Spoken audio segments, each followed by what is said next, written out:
Hello বন্ধুরা, এবার আমরা দেখব আগের ভিডিওতে দেখিয়েছিলাম ক্যাপাসিটার কী করে চেক করতে, রাইট? তো যদি বুঝতে পারো তাহলে কিন্তু অবশ্যই লাইক করবে, শেয়ার করবে, কমেন্ট করবে।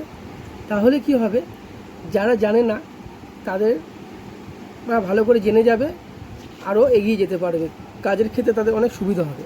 ঠিক আছে, হয়তো অনেকেই জানে। চলো দেখছি, এটা হচ্ছে স্টেপ ডাউন ট্রান্সফরমার।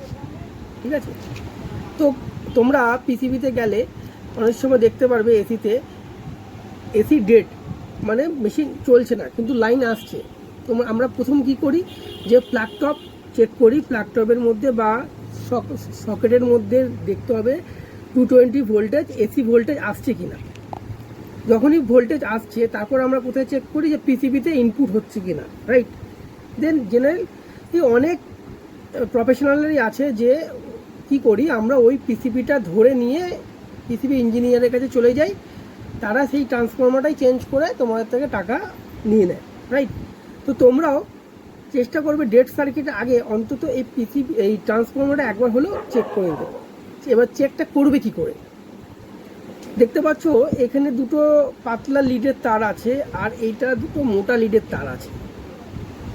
এটার মধ্যে একটা হচ্ছে প্রাইমারি, একটা সেকেন্ডারি তার, যেটাতে 220 ঢুকছে, একটা 220 কত বেরাচ্ছে, 12 ভোল্ট এসি বা 13 ভোল্ট এসি বেরাবে। ঠিক আছে, ট্রান্সফরমার কাজ হচ্ছে স্টেপ হাই ভোল্টেজ ঢুকবে আর লো ভোল্টেজ সেম জিনিস বার করবে, মানে এসি ঢুকলে এসি বেরাবে আর ডিসি ঢুকলে ডিসি বেরাবে। ঠিক, তো এইটা হচ্ছে স্টেপ ডাউন ট্রান্সফরমার। তাহলে হাই ভোল্টেজ ঢুকবে, 220 ঢুকবে, 13 ভোল্ট বা 12 ভোল্ট এসি বেরাবে। তো স্টেপ ডাউন ট্রান্সফরমার আমরা চেক করব কি করে, এবার দেখি। আমরা আগে দেখে নেব কোল্ড টেস্ট।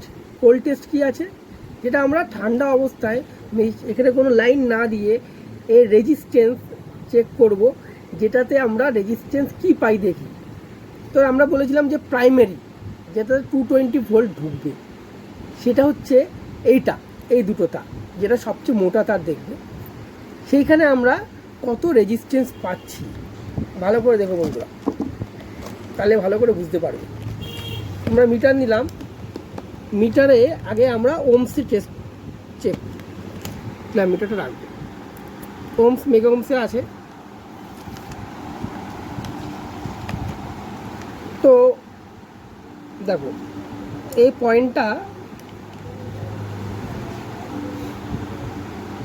আমরা দুটো প্রপের দুটো কানেক্টিভিটি দিলে দেখো কোনো বাজার বাজছে না, কিন্তু কত ওমস দেখাচ্ছে, কিলো ওমস দেখাচ্ছে 2.595 ফ্ল্যাকচুয়েট করছে। দেখো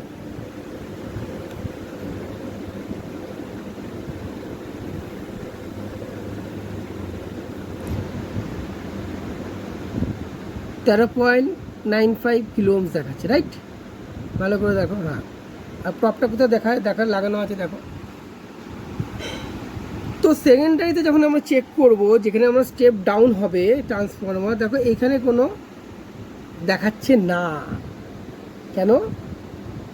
এখানে রেজিস্ট্যান্স কি আছে, অনেক বেশি। আর এইখানে আমরা কি করে চেক করব, তোমাকে নিয়ে যেতে হবে বাজারে। বাজার পয়েন্টে দেখো এটা বাজবে, এটা হচ্ছে সেকেন্ডারি সাইড, দেখতে পাচ্ছ? দেখো বাজার বাজছে, কত আছে,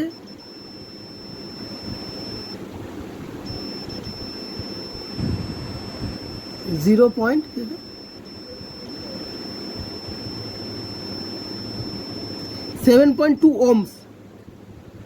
7.2 ওমসের মধ্যে আছে বলেই বাজারটা বাজছে। তার মানে এইটা আমরা চেক করে দিলাম কোনটা প্রাইমারি আর কোনটা সেকেন্ডারি। আরেকটা আমরা চেক করব যে বডিটা, যেমন আমরা ক্যাপাসিটারও চেক করেছিলাম, বডিটা সেম ট্রান্সফরমারতে আমরা চেক করব আছে কি না, নেই। নেই, নেই, নেই, রাইট?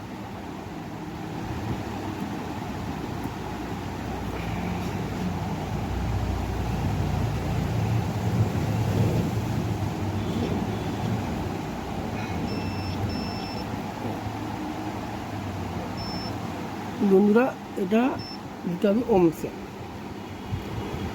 শর্ট সার্কিটও হতে পারে, মানে শর্ট হাই রেজিস্ট্যান্সও হতে পারে, ওর জন্য বাজারে নাও বাজতে পারে অনেক সময়।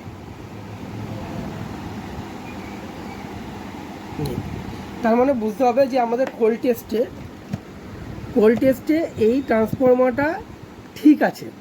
তো এবার আমি লাইভ দেখিয়ে দিচ্ছি কিভাবে সার্কিটের 220 ঢোকে ট্রান্সফরমারে, আর কিভাবে 12 ভোল্ট বা 13 ভোল্ট এসি বেরাচ্ছে। এটা অনেকটা ইন্টারেস্টিং, কিন্তু ভিডিওটা আসবে। দেখো বন্ধুরা, এবার আমরা দেখো 240, 46, 245.41 এখানে আমরা প্রাইমারিতে এই লাইনটা দিয়েছি, ঠিক আছে? লাইন দেওয়া হয়েছে, রাইট, ট্রান্সফরমার মধ্যে। এরপরে এর আউটপুটটা আমরা দেখি কত বেরাচ্ছে। দেখো তোমরা দেখতে পারবে এইখানটায় এসি, আমরা এসি চেক করছি, ঠিক আছে? তাহলে এসি ঢুকলো 220 বা 240, এবার কত বেরাচ্ছে আমরা দেখা যাক। সাবধানে করবে, ভিডিওটা করার সময় কিন্তু আমি অনেক সাবধানতা অবলম্বন করি কাজ করছি। তোমরা যখন করবে সাবধানতার সাথেই করবে, ঠিক আছে? কেন ইলেকট্রিক্যাল ইনস্ট্রুমেন্ট তো, ওর জন্য। দেখো 13 ভোল্ট, 13.46 বা 97 এসি বেরাচ্ছে, রাইট? তাহলে স্টেপ ডাউন করে দিল, বেরোলো কত? 200, ঢুকলো কত? 240, রাইট? আরেকবার আমরা দেখি, 240, ওই যে একদিকে দেখা, 240 ঢুকলো এসি, 45 ঢুকলো। তো সেকেন্ডারিতে কি ঢুকলো? বেরালো 13 ভোল্ট বা 13 ভোল্ট 0.98, 13.98 বা 99 এসি, ঠিক আছে? তো এইভাবে ট্রান্সফরমার চেক করতে হয়। ফিল্ডে গেলে অবশ্যই নিজের সেফটির সাথে কাজ করবে। ইলেকট্রিক্যাল কাজ আছে, ইলেকট্রিক্যাল কাজে যথেষ্ট মেজারমেন্ট, সাবধানতার সাথে কাজ করবে, ঠিক আছে? তো ভিডিও যদি ভালো লেগে থাকে তাহলে লাইক, শেয়ার, কমেন্ট করো। আর যদি আরও কিছু ভিডিও চাই আমাকে কমেন্ট করে জানাতে পারো। এরপরে আমি চেষ্টা করব এসি মোটর বা ডিসি মোটর কী করে চেক করা হয়, এসি মোটর 5 তার, এসি মোটর 6 তার, এসি মোটর 7 তারের যে ভিডিও, সেগুলো চেষ্টা করছি তোমাদের সামনে তুলে ধরার জন্য। Thank you.